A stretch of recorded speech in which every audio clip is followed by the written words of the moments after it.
Buenos días, estimados estudiantes de segundo de secundaria. El tema que vamos a tratar el día de hoy es acerca de las características de las monarquías absolutistas. Vamos a comprender muy bien qué caracteriza a las monarquías absolutistas. La monarquía absoluta. ¿Por qué ese nombre tan extraño? Podemos ver en este esquema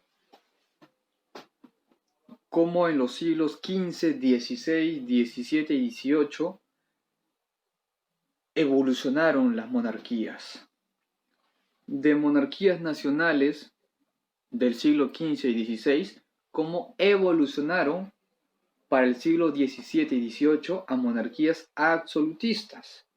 Y a la vez, estas monarquías absolutistas se dividieron en tres. Una monarquía parlamentarista, o sea, en Inglaterra, una monarquía absolutista tal como es en Francia y otra en España. El nacimiento de la monarquía absolutista en Europa data de los siglos XVI, XVII y XVIII. Es como se dice el auge, el apogeo del absolutismo en Europa.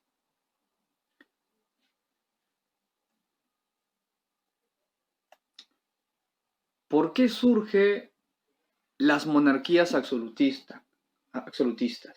No surge de la nada, hay una explicación de por qué se crea un estado, un país, un reino con una forma tan autoritaria de gobernar. Hay una explicación. Comencemos. Primera causa.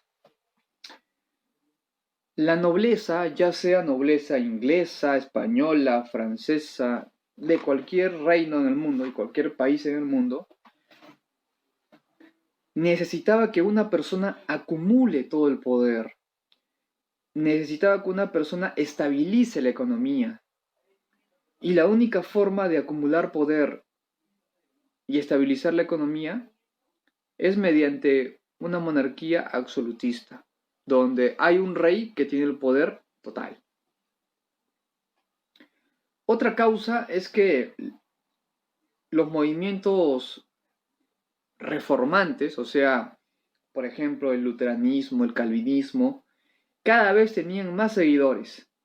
¿Representaba una amenaza a la Iglesia Católica? Sí.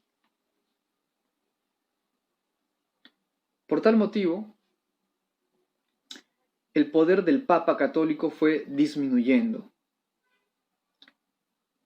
Y por otro lado, el poder del rey fue aumentando. Otra causa. En el caso de España y Portugal, el afán expansionista de España y de Portugal hizo que acumulara mucho dinero, muchas riquezas en oro y en plata. Y la forma como vencer a la competencia, a otros países que eran rivales comerciales de España y de Portugal, era acumulando todo el poder en una sola persona, para poder hacerle frente a los países vecinos que eran competencia comercial. Otra causa para que se cree el absolutismo en Europa era la necesidad de tener todo el poder militar en una sola persona y que esta sola persona llamada rey pueda dirigir a un gran ejército y hacerle frente a cualquier país que trate de invadirle o que trate de aprovecharse del otro país.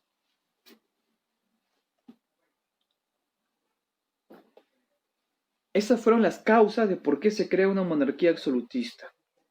Para algunos es suficiente justificación y para otros no lo consideran como causas suficientes para que se cree una monarquía absolutista. Las características del absolutismo. Una vez que se crea el absolutismo, ¿por qué se caracteriza? 1. El poder del rey no está en una persona. El poder del rey nace de Dios. El rey tiene origen divino. El rey no está gobernando porque él lo quiso o porque un ser humano lo eligió.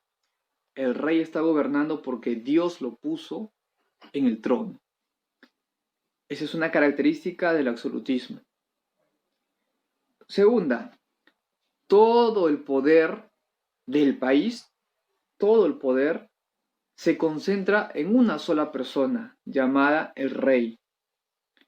Pero este rey no gobierna solo, este rey tiene un grupo de consejeros que lo van a guiar, lo van a apoyar en el gobierno. Pero la máxima autoridad era el rey. Ni siquiera el papa estaba por encima de él. Como toda monarquía absolutista, no existen poderes del Estado. No hay poder ejecutivo, legislativo, judicial, eso no existe. En una monarquía absolutista solo hay un solo poder. Y ese solo poder lo tiene el rey. Y el rey se encarga de las funciones del Estado. Él es el que elige a los funcionarios públicos. Lo elige porque él cree conveniente. Pero nadie tiene más poder que el rey. Y nadie puede criticar al rey. El pueblo que es gobernado por un rey absolutista no tiene derecho político. No pueden elegir reyes. El pueblo simplemente debe escuchar las órdenes del rey. No puede cuestionarlo, porque se puede jugar la vida por hacer eso. Y además, se creía que el rey nunca se equivocaba, que todo lo que hacía el rey estaba perfecto, era justo y era bueno. Así que como el rey nunca se equivocaba y todo lo que él decía era justo y era bueno, si alguien lo contrariaba, si alguien le decía lo contrario, era prácticamente muerte segura o terminar preso en el mejor de los casos. Así que el pueblo simplemente escuchaba y obedecía lo que al rey se le antojaba. El rey tiene origen divino, solo hay un rey en un país. El rey va a ser rey hasta que se muera. Y cuando muere, ahí no queda. Antes que muera, el rey va a dejar un heredero. Y cuando el hijo del rey, el príncipe, adquiera el trono y luego de muchos años fallezca, su hijo también va a ser rey. Así que era hereditario. Otra característica, si al rey se le antojaba confiscar las tierras a los nobles, lo podía hacer y no había ninguna objeción. El rey, como almacenaba todo el poder en su figura, también podía, para una mejor administración, contrataba funcionarios públicos y le daba ciertas funciones, pero toda decisión siempre era consultada por el rey. Ningún funcionario actuaba por su propia voluntad, porque si actuaba por su propia voluntad podía ser asesinado. El rey tenía dos tipos de ejércitos, un ejército permanente y un ejército de mercenarios. Solo que al ejército permanente le pagaba todos los meses, ganaba un sueldo fijo, mientras que el ejército mercenario le pagaba por cada misión que hacía. Como el rey absolutista representaba todos los poderes en su persona, el mismo rey era el que también impartía justicia. El mismo rey también se encargaba de la parte de la diplomacia, o sea, de conversar con otro reino y evitar una guerra o comenzar una guerra. Se dan cuenta que el rey hacía todo, hacía de poder judicial, hacía de poder legislativo, hacía de poder... Todos los poderes caían en su persona. Ejecutivo, legislativo y judicial. Todos los poderes en un solo hombre. Y eso representa un gran peligro para la población. Había un rey francés llamado Luis XIV que él creía que el Estado era él. Su famosa frase de Luis XIV de Francia: el Estado soy yo. O sea, el país, el todo, soy yo. Tenía mucho ego y como era un rey absolutista, tenía el poder total. Y esta era la forma como los reyes absolutistas pensaban en Europa. Y no solo Luis XIV lo pensaba, todos los reyes también lo pensaban. Como máximo representante del país, creían que todo debería ser como ellos piensan. El término monarquía, solo monarquía, viene de dos raíces. Monos, que es uno, y arkein, que significa poder. El poder de una sola persona o el poder concentrado en una sola persona.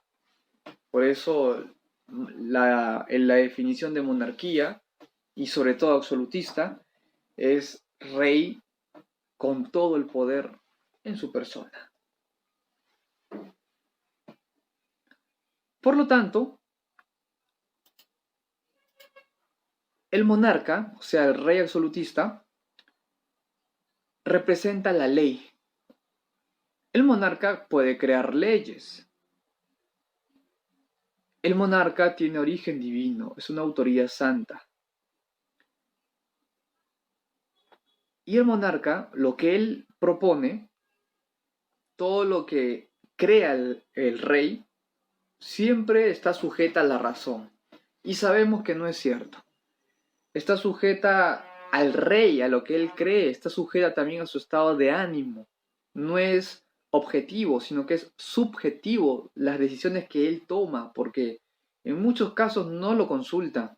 No hay un poder legislativo que lo controle, no hay un poder legislativo que regule lo que el rey está proponiendo, ya que nadie lo regulaba por la misma autoridad que tenía.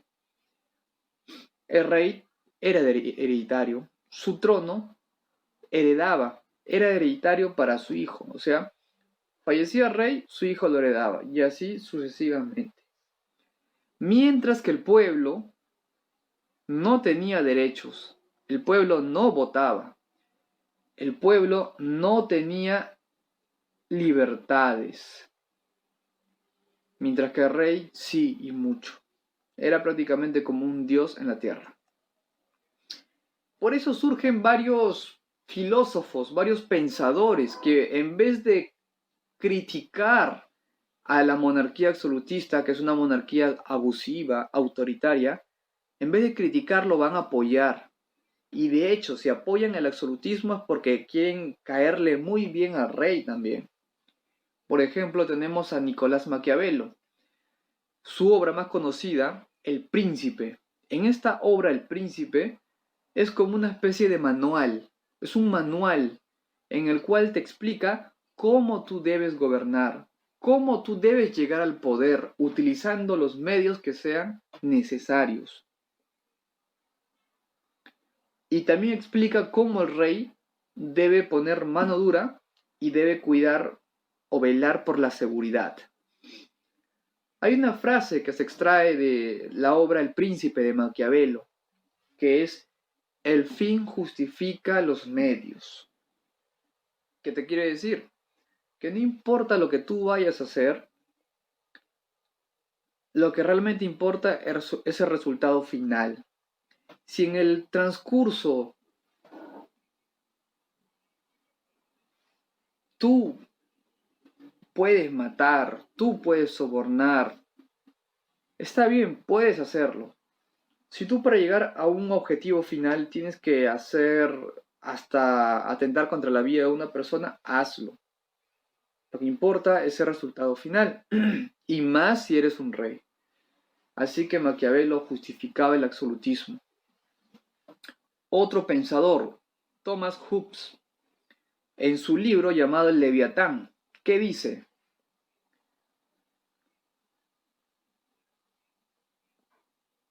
que toda la población, para él van a ser los gobernados, que toda la población debe renunciar a todos sus derechos y hacerle caso al rey. El rey es la máxima autoridad. El rey es la persona que tiene todos los derechos. Y debe haber un rey para que ponga un equilibrio, para que cree un equilibrio en un lugar. Sin rey, las personas no tienen dirección. Sin rey, todo sería un caos. Así que el rey absolutista está más que justificado. Eso era lo que creía Thomas Hobbes. Y otro pensador llamado Jacques Bossuet, él decía, el poder que tiene el rey no es humano, sino que el poder que tiene el rey es porque Dios así lo quiso. La voluntad divina le da el poder al rey para que pueda hacer y deshacer a su antojo. Los tres pensadores, Maquiavelo, Hobbes, Bossuet, los tres, justificaban totalmente el absolutismo.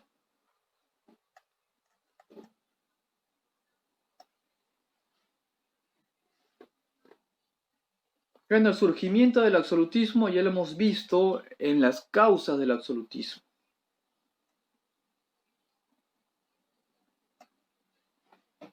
La función de los reyes: crear grandes ejércitos, cobraban impuestos, pagaban a los funcionarios públicos,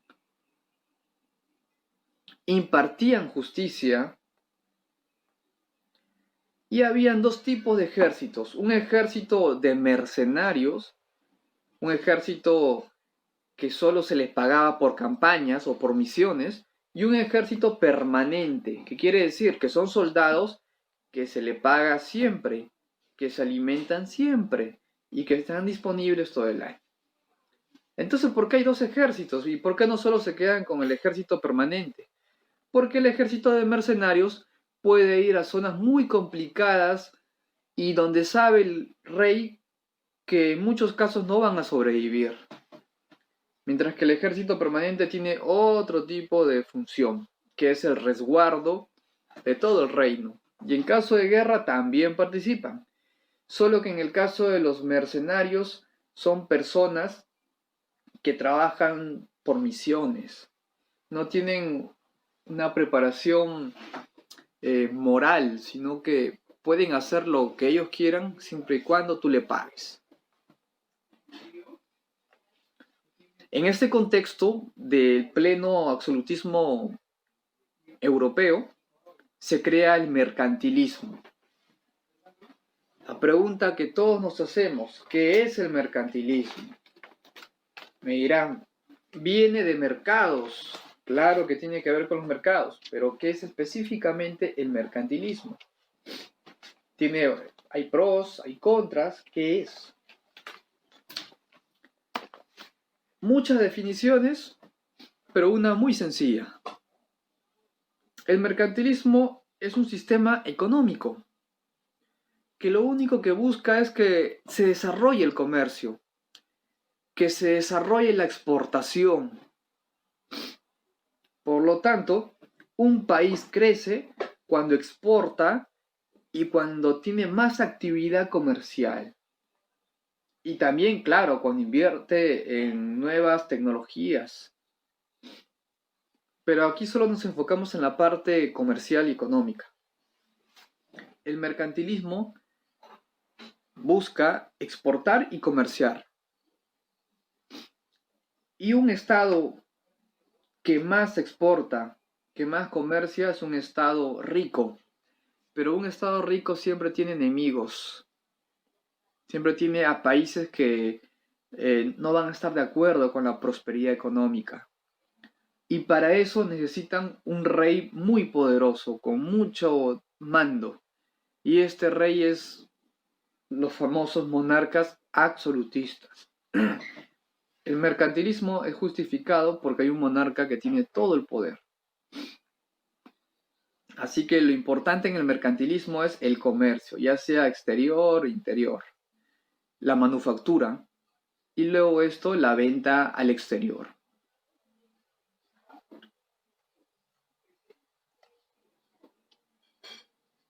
En pocas palabras, acerca de la monarquía absolutista. Todos los poderes del Estado, absolutamente todos los poderes, recaen en el monarca absolutista, todos.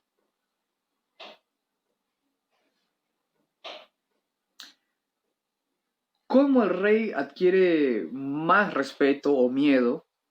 ¿Cómo acumula riqueza? Teniendo todo el poder para hacerle frente a otro país o a otro reino que le quiera robar. Otra justificación del rey es que tenía origen divino, que Dios había elegido que él gobierne la tierra, pero era totalmente falso.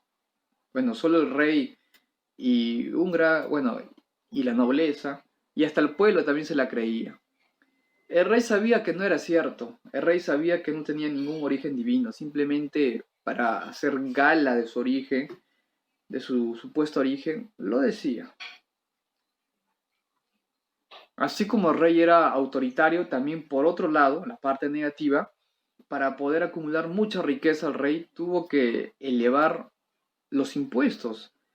Y aquí los perjudicados no eran los nobles. Los nobles, como estaban del lado del rey, tenían beneficios y favores, mientras que el pueblo era el que pagaba los impuestos que al rey se le antojaba subir. Otra característica de la monarquía absolutista es que el rey acumula y manda a crear armas, manda a crear ejércitos especializados, manda a construir barcos, en caso de guerra estar listos. Y a través de las invasiones los reyes adquieren más poder todavía, más riqueza, van a extraer recursos naturales. El Estado, que representa al rey, el Estado es el rey, en pocas palabras, se divide en tres formas. La burocracia estatal, que son los funcionarios públicos que el rey eligió. La hacienda pública, que vendría a ser como el Ministerio de Economía y Finanzas, el MEF, ¿ya? La hacienda pública se encarga de hacer el presupuesto, de distribuir el dinero, de cobrar también los impuestos a la población.